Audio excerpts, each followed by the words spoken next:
റഷ്യയുടെ ലക്ഷ്യം വളരെ വ്യക്തമാണ്. അതായത് യൂറോപ്യൻ രാജ്യങ്ങളെ ആക്രമിക്കുക. ആദ്യം പോളണ്ടിന് നേരെ ഡ്രോൺ അയച്ചു, പിന്നീട് റുമാനിയയ്ക്ക് നേരെ അയച്ചു, ഇപ്പോൾ എസ്തോണിയയ്ക്ക് നേരെ 3 MiG-31 വിമാനങ്ങൾ അയച്ചേക്കുന്നത്. അപ്പോൾ നാറ്റോ തീരുമാനിച്ചു ഇനി നോക്കിയിട്ട് കാര്യമില്ല, തിരിച്ചടിക്കാമെന്ന്. ഈ തിരിച്ചടി ഒരു വലിയ യുദ്ധത്തിലേക്ക് പോകില്ലേ? തിരിച്ചടിച്ചാൽ വലിയ യുദ്ധത്തിലേക്ക് പോകും. വലിയ യുദ്ധത്തിലേക്ക് പോകുമെന്ന് പറഞ്ഞാൽ ഇപ്പോഴത്തെ രീതി വെച്ചിട്ട് ശരിക്കും പറഞ്ഞാൽ ഈ ലോകക്രമം അറിയാമല്ലോ. ഈ നമ്മൾ പണ്ട് തൊട്ടേ ഉള്ള 2ാം ലോകമത്തിന് ശേഷം അമേരിക്കയുടെ നേതൃത്വത്തിലുള്ള ലോകക്രമം, റഷ്യയുടെ നേതൃത്വത്തിൽ ഇപ്പുറത്തെ ലോകക്രമം, ഈ 2 ലോകക്രമവും ഉണ്ട്. അപ്പോൾ അമേരിക്ക എപ്പോഴും എന്ത് ചെയ്യുന്നു, റഷ്യയുടെ നേതൃത്വത്തിൽ അല്ലെ റഷ്യയെ അമേരിക്കയ്ക്ക് പേടിച്ചേ പറ്റുള്ളൂ. നമ്മൾ എത്ര ലോകത്തെ നമ്പർ 1 രാജ്യം അല്ല സാമ്പത്തിക രാജ്യവും, അപ്പം ഫീച്ചേഴ്സ് ഇത് ആയുധത്തിൻ്റെ പരിശീലനം അല്ല കൂടുതൽ ലിസ്റ്റ് അനുസരിച്ചുള്ള രാജ്യമൊക്കെ ആഭ്യന്തരമായിട്ടും അവർ നമ്പർ 1 അല്ലെങ്കിൽ സാമ്പത്തികമായിട്ട് നമ്പർ 1, അമേരിക്ക നമ്പർ 1 അംഗീകരിച്ചേ പറ്റത്തുള്ളൂ. പക്ഷേ റഷ്യ ഭയക്കേണ്ടതായിട്ടുണ്ട് അമേരിക്കയ്ക്ക്. എന്നുവെച്ചാൽ എത്ര ആയുധം ഉണ്ടെന്നും എന്തൊക്കെ ഇരിപ്പുണ്ടെന്നും അല്ലെങ്കിൽ ഏറ്റുമുട്ടിയാൽ അമേരിക്കയ്ക്ക് ജയിക്കാൻ പറ്റുമെന്നുള്ള സാധ്യതയൊന്നും ഇല്ലല്ലോ. അപ്പം ആ ലോകക്രമത്തിനകത്ത് ഞാൻ ഈ പറഞ്ഞു വന്നത് എന്തുകൊണ്ട് ആക്രമിക്കാൻ സാധ്യത എന്ന് പറഞ്ഞുകൊണ്ട് ഈ പറഞ്ഞ പോലെ യുക്രൈൻ യുദ്ധം റഷ്യയായിട്ട് നടത്തിയല്ലോ. യുക്രൈൻ യുദ്ധം റഷ്യയായിട്ട് നടത്തിയതിനാ റഷ്യ ആക്രമിക്കുന്നതിന് വേണ്ടി ഗേറ്റ് വേ പോളണ്ടിൽ നിന്ന് യുക്രൈനിലേക്ക് മാറ്റുക. അത് റഷ്യ ഒരിക്കലും അനുവദിക്കുന്ന ഒരു അവസ്ഥയില്ല. ഈ റഷ്യ യുക്രൈനുമായിട്ട് യുദ്ധം ചെയ്യുന്നത് ഇതേ രീതി യുദ്ധം ചെയ്യുന്നതിൻ്റെ കാര്യം എന്തെന്ന് പറയാം, റഷ്യയുടെ ഈ പറഞ്ഞതുപോലെ നമ്മുടെ ഒരു മക്കൾ അതിനകത്ത് കിടപ്പുണ്ട്, അല്ലെങ്കിൽ റഷ്യക്കാലും ആ വൈകാരികതയുണ്ട്, അവിടെ കുറേ ആൾക്കാരെ അതിനകത്ത് കിടപ്പുണ്ട്, അല്ലെങ്കിൽ എന്തോ റഷ്യക്ക് ഇതിനെ ഞാൻ അടിച്ച് കളയാൻ താല്പര്യം. അപ്പോൾ ഇതിൻ്റെ പുറകിൽ നിൽക്കുന്ന അമേരിക്കയാണെന്ന് യൂറോപ്യൻ യൂണിയൻ ആണെന്ന് പറയും, നാറ്റോയുമാണ്. ഇപ്പോഴും അവർ തന്നെയാണല്ലോ. കഴിഞ്ഞ ദിവസം അമേരിക്ക ആണല്ലോ പ്രതിരോധ സംവിധാനവും കൂടുതൽ ആയുധങ്ങളും കൊടുത്ത്. ഇന്ന് പോയി ട്രംപ് പറഞ്ഞിട്ടുണ്ട് യുദ്ധം ചെയ്തോ മക്കളെ, യുദ്ധം ചെയ്തോ. അപ്പം ഇതിനകത്തെന്ന് പറഞ്ഞാൽ യുദ്ധം നിർത്തണമെന്ന് ആഗ്രഹിക്കുന്നതിൻ്റെ കാര്യം എന്താ? ഇപ്പം യുദ്ധം നിർത്തണമെന്ന് ആഗ്രഹിക്കുന്നതിൻ്റെ കാര്യം എന്ന് പറഞ്ഞാൽ യുക്രൈനെ മൊത്തത്തിൽ മേടിച്ചു. യുക്രൈനിലെ റെയർ മെറ്റീരിയൽസിൻ്റെ ഖനി ഉൾപ്പെടെ ഇനി ഒരു 1000 കൊല്ലം തിരിച്ചടച്ചാലും തീരാത്തോണമുള്ള ബാധ്യതയാക്കി കൊടുത്തില്ലേ, മൊത്തം എഴുതി മേടിച്ചില്ലേ. ഇനിയിപ്പോൾ അവനെങ്ങനെയും പോട്ട്, നമ്മുടെ കാര്യം നടന്നല്ലോ, യുക്രൈൻ യുദ്ധം നിർത്തിക്കോട്ടെ. മാത്രമല്ല യുദ്ധം തുടർന്നുകൊണ്ട് പോയാൽ ഒന്നുമില്ലാത്തവനെ കൊണ്ട് ആരാ യുദ്ധം ചെയ്യിച്ചുകൊണ്ടിരുന്നത്? ഒന്നുമില്ല. ഇപ്പം ആരുടെ ആ രാജ്യം നശിച്ച് നാരായണക്കല്ലായോ? സംവിധാനങ്ങൾ മൊത്തം തകർന്നോ? ഒരു യുദ്ധത്തിൽ നിൽക്കുന്ന രാജ്യത്തിന്റെ അവസ്ഥ അറിയാമല്ലോ.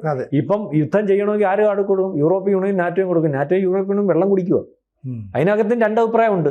ഒന്ന് വെച്ചാൽ ഫ്രാൻസ്, ജർമ്മനി, ഈ പറയുന്ന ബ്രിട്ടൻ, ഇവർ റഷ്യ നോട്ടം വെച്ചേക്കുന്ന രാജ്യങ്ങൾ അറിയാമല്ലോ. ബ്രിട്ടന്റെ കാര്യം അടുത്ത് നേരത്തെ ഒരു കപ്പലും ഒക്കെ ആ പരിസരത്തുകൊണ്ട് ഇട്ടേക്കുക, ഒരു ദ്വീപ് പോലൊരു കപ്പൽ. അതിനകത്ത് നിന്ന് രാജ്യത്ത് നിന്ന് യുദ്ധം ചെയ്യുന്ന പോലെ യുദ്ധം ചെയ്യാം. അപ്പൊ ഇവരുടെ ഇത് നിന്ന് അടുത്ത് നമ്മുടെ ഇതിലേക്ക് വരുമോ എന്നുള്ളൊരു പേടിയും കൊണ്ട്. അപ്പൊ അതിനകത്ത് തന്നെ 2 ഉണ്ടോ. യുദ്ധം നിർത്തണമെന്ന് ആഗ്രഹിക്കുന്ന നാറ്റോയ്ക്കകത്ത് കുറെ കൂടുതൽ രാജ്യങ്ങളും ഉണ്ട്. യുദ്ധം നിന്നാൽ ഞങ്ങളുടെ നേർക്ക് വരുമോ, അതിർത്തി രാജ്യങ്ങളിലേക്ക് വരുമോ എന്ന് റഷ്യ അത്രയ്ക്ക് പേടിയാ. റഷ്യ വിചാരിക്കുന്നതെന്ന് പറഞ്ഞാൽ എന്തുവരും ക്രൈസിസിലായി ഒരടി അടിച്ചേ തീരണമെങ്കിൽ റഷ്യക്ക് യുദ്ധം തീർക്കണമെങ്കിൽ റഷ്യ എന്തിനാ യുദ്ധം ചെയ്തേ? നാറ്റോ ആവുന്നതിൻ്റെ ബുദ്ധിമുട്ടിനാണ് യുദ്ധം ചെയ്തത്. ഇപ്പോൾ അവർ പറയാം ഞങ്ങൾ സൈന്യ സഹായം കൊടുക്കും, പിന്നെ എന്തിനാ യുദ്ധം കൊണ്ട് പറയാൻ? റഷ്യ പറഞ്ഞ് യാതൊരു കാരണവശാലും ഒക്കത്തില്ല, നാറ്റോ ഒക്കത്തില്ല. മാത്രമല്ല റഷ്യക്ക് ഇപ്പം താല്പര്യങ്ങളുണ്ടായി, ഇത്രയും കാലം യുദ്ധം ചെയ്തു. അപ്പോൾ ആ താല്പര്യം അനുസരിച്ച് അവർക്ക് പിടിച്ചെടുത്തതും അവർക്ക് വേണ്ടപ്പെട്ടതുമായിട്ടൊക്കെ വേണം. അപ്പോൾ അങ്ങനെയാണെങ്കിൽ നിർത്താം. അങ്ങനെ നിർത്താൻ വേണ്ടി യൂറോപ്യൻ യൂണിയനും അല്ലെങ്കിൽ അങ്ങനെ നിർത്തിയേക്കാൻ നേരത്തെ ചർച്ചയിൽ അമേരിക്കൻ പ്രസിഡന്റ് പറഞ്ഞപ്പോൾ യൂറോപ്യൻ യൂണിയൻ അതിന് താല്പര്യമില്ല. അതുകൊണ്ട് റഷ്യ വിചാരിക്കുന്നത് ഇനിയും നിൽക്കണമെങ്കിൽ എന്ത് ചെയ്യും? ഒരടി അടിക്കണം. ട്രംപും വിചാരിക്കുന്നത് കയറി ഒരു അടിയും കടിക്കട്ടെ, അന്നേരം ഇവന്മാരെല്ലാം കൂടെ വരും നിർത്തി കൊടുക്കാൻ.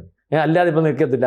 ആ ട്രംപിൻ്റെ മനസ്സിൽ അതുണ്ടോയെന്ന് ഉള്ളൊരു തോന്നലുണ്ട്. കാരണം അടിച്ചു കഴിയുമ്പം അടി അങ്ങോട്ട് കിട്ടിക്കഴിയുമ്പോൾ, കഴിഞ്ഞ ദിവസം എൻ്റെ പൊന്നെ പോളണ്ടിലെ കാര്യം പറഞ്ഞല്ലോ, ഇപ്പം തന്നെ സിനിമ പറഞ്ഞല്ലോ, പോളണ്ടിൽ 17 ഡ്രോൺ വിട്ടു. അവർ വെടിവിട്ടില്ലെന്നുള്ളൂ, 7 എണ്ണ അടിച്ചു കളഞ്ഞുള്ളൂ, ബാക്കി അവിടെ വീണു പൊട്ടി. 7 എണ്ണം അടിച്ച ഡ്രോണിന്റെ വില എത്രയാണെന്നറിയോ? 11,000 രൂപ റഷ്യ അയച്ച ഡ്രോണിന്റെ വില. ഒരു ഡ്രോൺ അടിക്കുന്നതിന് ചിലവ് നാറ്റോയ്ക്ക് എത്രയാണെന്നറിയോ? 4.25 ലക്ഷം രൂപ. നാറ്റോയുടെ സെക്രട്ടറി പറഞ്ഞ് നമ്മളെ കൊണ്ട് പറ്റത്തില്ല. അപ്പം ഇവര് ചെയ്യുന്ന പരിപാടി എന്ന് പറഞ്ഞാൽ, എന്നിട്ട് ഡ്രോൺ അവിടെ കയറിയെന്ന് ചോദിച്ചു, അതിർത്തി കയറുന്ന ഡ്രോൺ കയറി, അത് ഏതാണ്ട് അബദ്ധം പറ്റിയായിരിക്കും. റഷ്യക്ക് ഒരു കുഞ്ഞുകളിയാ. അതിനുശേഷം ഈ സിനിജി പറഞ്ഞതുപോലെ ബാക്കി ഓരോരുത്തരോടും കയറി. ഇപ്പൊ ഏറ്റവും അടുത്തില് എസ്തോണിയയിലേക്ക് 3 MiG വിമാനം അയച്ചു. അപ്പൊ ഇത് അബദ്ധം പറ്റിയല്ലോ. MiG വിമാനം 12 മിനിറ്റ് അവിടെ തന്നെ രാജ്യത്തിന് നമ്മളാക്കി ആക്രമിക്കാൻ എടുത്ത 22 മിനിറ്റ് 9 സൈനിക കേന്ദ്രം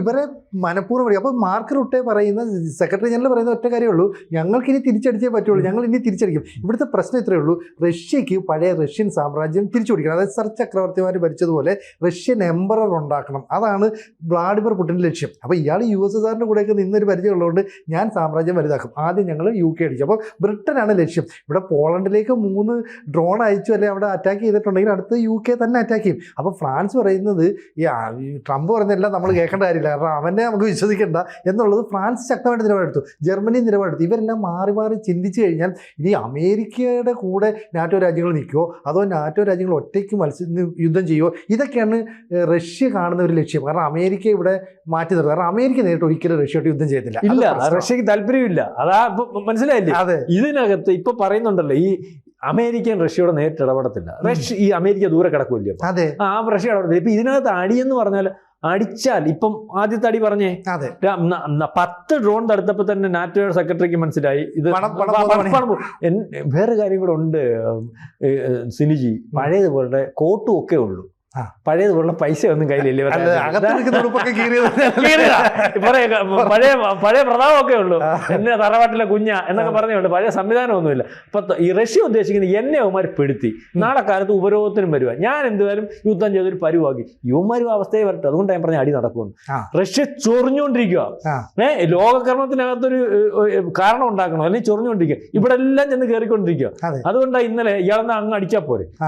ഇസ്രായേൽ ആണെങ്കിൽ ഇവന് അടി കൊടുത്തിട്ട് കാര്യം പറയത്തുള്ളൂ. എന്താ ഇയാളെന്നല്ല പറഞ്ഞ് ഇന്ന് UN ചെന്ന് പറഞ്ഞു, ഞങ്ങൾ അടിക്കുവേ, ഇനി ഞങ്ങളുടെ ചെറിയ പേടിപ്പിക്കുക. UN ഇന്ന് ട്രംപ് പറഞ്ഞേക്കുന്ന പിന്നെ UN എന്തൊരു സാധനമാണ്. റഷ്യ ഇത് തന്നെ പറഞ്ഞിട്ടുണ്ടല്ലോ. റഷ്യ പുടിനെതിരെ UN പറഞ്ഞപ്പോ പുടിൻ പറഞ്ഞു എന്നെ പോട്ടിന് പാടാ എന്റെ UN കോടതി. അത് തന്നെ ഇദ്ദേഹത്തിന്റെ തന്നെ പറഞ്ഞിട്ടില്ല, ഇസ്രായേൽ പ്രധാനമന്ത്രിക്ക്.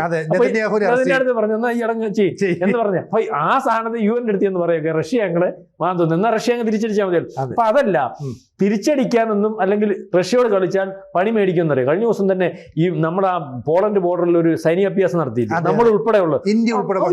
അന്ന് 2 മിസൈൽ വിട്ടാണ്ടില്ല. ഒരു മിസൈൽ എന്ന് പറഞ്ഞാൽ ഈ അമേരിക്കയുടെ മണ്ടയ്ക്കൂടെ പോകുന്ന സൈസ് ഒരു മിസൈലായിരുന്നു. അതിന്റെ പേര് ഞാൻ ഓർക്കുന്നില്ല. ആ മിസൈലിന് ശബ്ദത്തിന്റെ 9 ഇരട്ടിയപ്പ അതിന്റെ വേഗത. സിനു ഞാൻ എഞ്ചോട്ടെ, ഇപ്പൊ റഷ്യ പറയാ മിസൈൽ വിട്ടു, ശരി വിട്ടു, വീണു രണ്ടിടത്തല്ലേ അറിയാൻ പറ്റും, ഇതെങ്ങനെ കാണാൻ പറ്റും? ആലോചിച്ച് നോക്കി. ശബ്ദത്തിന് 1000 കിലോമീറ്റർ വരെ റേഞ്ച് ഉണ്ടെന്ന് പറയുന്നത്. 1000 കിലോമീറ്റർ, ശബ്ദത്തിന്റെ 9 ഇരട്ടി വേഗത. കാണാനൊന്നും പറ്റത്തില്ല. വേറൊന്നും പറയാം, ഭൂമിയെ 2 ദിവസം വരെ ചുറ്റും. അത് ന്യൂക്ലിയർ പവറിലാണ് കിടക്കുന്നത്. ഇതൊക്കെ അവിടെ ഇരിക്കുന്നു. മനസ്സിലായില്ലേ? ഇതൊന്ന് കാണിച്ചോ സാറേ, ഇതൊക്കെ നമ്മുടെ ഈ ചെറിയ ട്രെയിലർ സിനിമയുടെ ട്രെയിലർ വരത്തില്ല, ട്രെയിലറും ഇല്ല. അങ്ങനെയാണ് ഇങ്ങനെ നിൽക്കും. അപ്പം പറയാം ഇയാൾ UN ചെന്ന് പറയാം ഞങ്ങള് റഷ്യ കയറി ആക്രമിച്ചു കളയും. റഷ്യ ആക്രമിക്കാൻ തന്നെ നിൽക്കുകയാണ്. കാരണം എന്നൊരു ലോകക്രമത്തിൽ സാമ്പത്തികമായിട്ട് ബുദ്ധിമുട്ടിക്കാനും റഷ്യ ഇല്ലായ്മ ചെയ്തതിനും വേണ്ടി ഓപ്പറേറ്റ് ചെയ്ത യുദ്ധമാണ്. അതിനകത്ത് ലാഭം ഒരുപക്ഷെ യുക്രൈനെ മേടിക്കുന്നതിന് വേണ്ടി അമേരിക്ക കളിച്ച, റഷ്യ സാമ്പത്തികമായിട്ട് തകർക്കുന്നതിന് വേണ്ടി കളിച്ചാന്നൊക്കെ അറിയാം.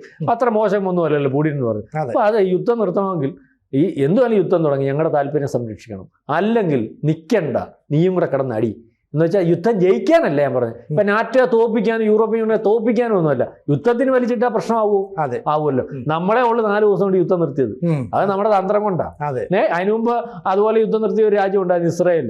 ആദ്യം 7 ദിവസം കൊണ്ട് യുദ്ധം നിർത്തി, ഈജിപ്റ്റുമായിട്ടുള്ള. അതിന് ഇപ്പം നമ്മളാ. അപ്പൊ ഇത് ഇങ്ങനെ തന്നെയാണ്. ഇനി UN പോയി വെടിവെക്കുമെന്ന് പറഞ്ഞിട്ട് കാര്യമില്ല, വേണമെങ്കിൽ റഷ്യ വെടിവെക്കണം. അതെ. പക്ഷെ ഇപ്പൊ നാറ്റോ രാജ്യങ്ങളെല്ലാം കൂടെ ഒന്നിച്ച് നിൽക്കുമ്പോൾ അമേരിക്ക ഞങ്ങളോട് സഹായിക്കാന്ന് പറഞ്ഞാൽ ഈ നാറ്റോ രാജ്യങ്ങൾ പറയും വേണ്ട, ഞങ്ങൾ ഒറ്റയ്ക്ക് നാറ്റോയ്ക്ക് ഇപ്പൊ അമേരിക്ക വേണ്ട. കാരണം പണ്ട് അമേരിക്കയായിരുന്നു നാറ്റോയ്ക്ക് എല്ലാം ചെയ്തിരുന്നത്. ഇപ്പൊ ട്രംപ് വന്നതോടുകൂടി നാറ്റോയുടെ കാര്യത്തിൽ അനാവശ്യമായിട്ട് ഇടപെടുന്നു, അനാവശ്യമായിട്ട് ഞങ്ങൾ പറയുന്നത് കേൾക്കണം എന്ന് പറഞ്ഞു. അന്നേരമാണ് ഫ്രാൻസും UK പറഞ്ഞു ശരി നിങ്ങൾ പോയി പണി നോക്ക്, ഞങ്ങൾ ഞങ്ങളുടെ കാര്യം നോക്കാന്ന് പറഞ്ഞു. അപ്പൊ ഈ നാറ്റോ രാജ്യങ്ങളെല്ലാം കൂടി ഇങ്ങനെ മാറി ചിന്തിക്കുമ്പോൾ അവർക്ക് ഈ യുദ്ധത്തിൽ താല്പര്യമില്ല. അവരിൽ ചില രാജ്യങ്ങൾ ഇപ്പൊ റഷ്യയോട് ചേരാൻ താല്പര്യം, റഷ്യയിൽ നിന്ന് മാറിയാണ് ഉക്രൈൻ. അവരുടെ ആവശ്യം എന്താ, നാറ്റോയിൽ ചേരുന്നു എന്നുള്ളതാണല്ലോ ഈ റഷ്യയായിട്ടുള്ള യുദ്ധത്തിന്റെ പ്രശ്നം. ഇതുകൂടാതെ ഈ തജിക്കിസ്ഥാൻ, കിർഗിസ്ഥാൻ, അതുപോലെ ലാത്വിയ, ലിത്വാനിയ തുടങ്ങിയ രാജ്യങ്ങളുണ്ട്. ഇവരുടെയൊക്കെ പ്രശ്നം, ഇവർക്കൊക്കെ റഷ്യയുടെ കൂടെ നിൽക്കാൻ താല്പര്യമാണ്. അപ്പോൾ ആ രാജ്യങ്ങളൊക്കെ തന്നെ റഷ്യയുടെ കൂടെ നിൽക്കുന്നു. നാറ്റോയിലെ ചില രാജ്യങ്ങൾ റഷ്യക്കെതിരെ യുദ്ധം ചെയ്യുന്നില്ല. പിന്നെ അമേരിക്ക എന്ത് ചെയ്യും? അതാ ഞാൻ പറഞ്ഞത്, ഈ ലോകക്രമത്തിനകത്തൊരു വ്യത്യാസം വന്നില്ലേ, അവിടാണ് നമ്മൾ ആദ്യം പറയേണ്ടത്. അതാരെ വ്യത്യാസം വരുത്തി? ഇത്ര സ്ട്രോങ് ആയിട്ട് നിലപാടെടുക്കുന്നതിന് വേണ്ടി ഒരു തീരുമാനം കേൾക്കുമ്പോൾ സുഖമില്ലെങ്കിൽ ആരാ എടുത്ത്? ഇന്ത്യ എടുത്തു. ഇവിടെ നിർണായക റോൾ. ഇത് ഈ താരിഫ് യുദ്ധത്തിനകത്ത് ഇയാൾ ഈ കാണിച്ച ഗോഷ്ഠിക്കകത്ത് ഇന്ത്യ എടുത്ത നിലപാട് വീണ്ടും ആയി. ഇയാൾ പറഞ്ഞാൽ ഇന്നും പറഞ്ഞിട്ടുണ്ട്. നമ്മളിപ്പോൾ ചർച്ച ചെയ്തുകൊണ്ടിരിക്കും പറഞ്ഞെന്തോ UN പറഞ്ഞ സംസാരം എന്തോ, യൂറോപ്യൻ യൂണിയൻ പറഞ്ഞു നിങ്ങൾ താരിഫ് ഏർപ്പെടുത്തി ഇന്ത്യക്കെതിരെ. ഏർപ്പെടുത്തൂ. G7 രാജ്യങ്ങളെടുത്ത് പറഞ്ഞു ഇന്ത്യക്കെതിരെ പറഞ്ഞു ചേട്ടാ കാര്യമോ ഞങ്ങൾക്ക് ഇന്ത്യയായിട്ട് ഞങ്ങൾക്ക് ട്രേഡാണ് ട്രേഡാണ്. ഇത് ഒരു യൂറോപ്യൻ യൂണിയൻ രാജ്യത്തെ ഏറ്റവും പ്രബലമായിട്ടുള്ള ഒരു രാജ്യം ഏതാണ്? ബ്രിട്ടനുമായിട്ട് 30 കൊല്ലത്തെ നമ്മളെ അവനെ കണ്ടുകൂടാ ഇന്നും എന്നും. പക്ഷെ നമ്മുടെ ഇപ്പൊ നമ്മുടെ പരിധിക്ക് അവനെ കൊണ്ടുവന്നു, കരാറുണ്ടാക്കി. ഫ്രാൻസ് എന്ന് പറയുന്ന രാജ്യം നമ്മുടെ രാജ്യമാണ്. കാരണം പണ്ടും വാജ്പേയിയുടെ കാലത്ത് ഉപരോധം ഏർപ്പെടുത്തിയപ്പോൾ ഈ ജപ്പാനും ഫ്രാൻസും നമ്മുടെ കൂടെ ആയിരുന്നു, ഇപ്പോഴും ഉണ്ടായിരുന്നു. ഏറ്റവും ബലവത്തായിട്ടുള്ള രാജ്യങ്ങൾ നമ്മുടെ കൂടെ അപ്പ പിന്നെ ഇയാൾ എങ്ങനെ യൂറോപ്യൻ യൂണിയനെ പിടിക്കും? G7 രാജ്യങ്ങൾ നമ്മുടെ കൂടെ, GCC രാജ്യങ്ങൾ ഈ വിഷയം വന്നപ്പോൾ ഇവിടുത്തെ കൊഞ്ചു കയറ്റിക്കൊണ്ട് അവൻ ഇവിടെ കമ്പോളത്തെ ഇറങ്ങിയതാണ്. അവിടുത്തെ ആൾക്കാർ വന്നിവിടെ നിൽക്കുക, അമേരിക്കയുടെ ഉപരോധം ഉണ്ട്, ഞങ്ങളും കൊണ്ടുപോക്കോളാം. മനസ്സിലായി? അപ്പൊ അതേ രീതിയിലേക്ക് ലോകക്രമത്തിനകത്ത് വലിയ വൃത്തിയായിട്ട് കൃത്യമായിട്ട് വ്യത്യാസം വരുത്തുന്നതിനകത്ത് അമേരിക്കയ്ക്ക് വലിയ പങ്കുണ്ട്. അപ്പം നമുക്ക് പറയാനുള്ളത് റഷ്യയെ പേപ്പിടി കൂട്ടാനൊന്നും ഇല്ല. ഇപ്പൊ ഇദ്ദേഹം പറയുന്നുണ്ടല്ലോ റഷ്യക്ക് യുദ്ധം ചെയ്യാൻ ഇന്ന് പറഞ്ഞേക്കുന്നത് ചൈനയും ഇന്ത്യ. നേരത്തെ ഇന്ത്യയുടെ കാര്യം മാത്രമേ പറഞ്ഞു. ശരിയാ, നമ്മുടെ കൂടെ ഇന്ന് നിന്നിട്ടുള്ള റഷ്യ നിന്നിട്ടുള്ള റഷ്യക്ക് പ്രതിസന്ധി വരുമ്പോഴേ നിർത്തും. കഴിഞ്ഞ ദിവസം ഈ താരിഫിനകത്ത് അവിടുത്തെ മുൻ ഒരു നമ്മുടെ അജിത് ഡോവലിന്റെ കൂട്ടുള്ള ഒരു ആള്, അമേരിക്കയുടെ മുൻ അജിത് ഡോവലിന്റെ സ്ഥാനം വഹിക്കുന്ന അമേരിക്കയിലാണ്. അദ്ദേഹം പറഞ്ഞ കേട്ടെന്ന് പറയാം, 20 കൊല്ലം കൊണ്ട് ഉണ്ടാക്കിയെടുത്ത ഒരു ബന്ധവാപ്പ ഇത്. ഈ പറഞ്ഞത് അമേരിക്ക ഇന്ത്യ തമ്മിൽ. ഇയാൾ കൊണ്ട് കളഞ്ഞു വിളിച്ചില്ലേ ട്രംപ്? ഞാനിപ്പോ റഷ്യയുടെ കാര്യം പറയാൻ പറഞ്ഞോട്ടോ, ട്രംപ് കൊണ്ട് കളഞ്ഞു വിളിച്ചില്ലേ? റഷ്യയായിട്ടുള്ള ബന്ധം കണ്ടോ ഇന്ത്യയുടെ? ആ ബന്ധത്തിന് ഒരു കുറവ് വരുത്തിയിട്ട് ഒരു ബന്ധം ഉണ്ടാക്കാൻ വേണ്ടി നോക്കിയതാ. വളരെ ദീർഘമായിട്ട് ഉണ്ടാക്കിയെടുത്ത ബന്ധം. കാരണം വിശ്വാസം ഇല്ലായിരുന്നു അമേരിക്ക. ഇതിപ്പോൾ വീണ്ടും ഇയാൾ കൊണ്ട് കളഞ്ഞു. റഷ്യയുമായിട്ടുള്ള ഇന്ത്യയുടെ ബന്ധം കണ്ടോ? അതാ ഞാനീ പറഞ്ഞത്. ഇപ്പോൾ ഇയാൾ പറഞ്ഞല്ലോ സഹായിക്കുന്നുണ്ട്, സഹായിക്കും. പ്രതിസന്ധി വന്നപ്പോൾ സഹായിക്കും. എല്ലാ പ്രതിസന്ധിയിലും നമ്മൾ ഈ 71 കപ്പൽപ്പട വന്നപ്പോൾ നമ്മുടെ കൂടെ ഇന്നോനെ ഇവനെ ചാടിച്ചതാ. ഇന്നും നമ്മുടെ കൂടെ എന്നും എന്തോ താല്പര്യങ്ങളൊന്നും പറയാതെ കണക്ക് പറയാതെ നമ്മുടെ കൂടെ നിന്നിട്ടുള്ള രാജ്യമാണ് ഇസ്രായേലും റഷ്യയും. നമ്മൾ ചെറുതായിട്ടൊന്നും സഹായിച്ചിട്ടുള്ളൂ. അപ്പോൾ ആ രാജ്യത്തെ സഹായിക്കും. പ്രത്യേകിച്ച് നരേന്ദ്രമോദി കൂടുതൽ സഹായിക്കും. അതിനകത്ത് കൂടുതലുള്ള ഒരു അല്ലെങ്കിൽ അത്തരത്തിൽ താല്പര്യം കൂടുതലുള്ള, അതിന് ബുദ്ധിമുട്ടിയിട്ടൊന്നും കാര്യമില്ല. യുദ്ധത്തിന് സഹായിക്കുന്നു അല്ലെങ്കിൽ പ്രതിസന്ധി ഘട്ടത്തിൽ സഹായിക്കുന്നതാ. അത് കണ്ടു നിൽക്കണമായിരുന്നു. അതെ, ട്രംപ് മൊത്തം കൊണ്ട് കളഞ്ഞു. കൂടുതൽ വാർത്തകളും വിശേഷങ്ങളും നിങ്ങളിലേക്ക് എത്താൻ ABC മലയാളം സബ്സ്ക്രൈബ് ചെയ്യുക, ബെൽ ബട്ടണും അമർത്തുക.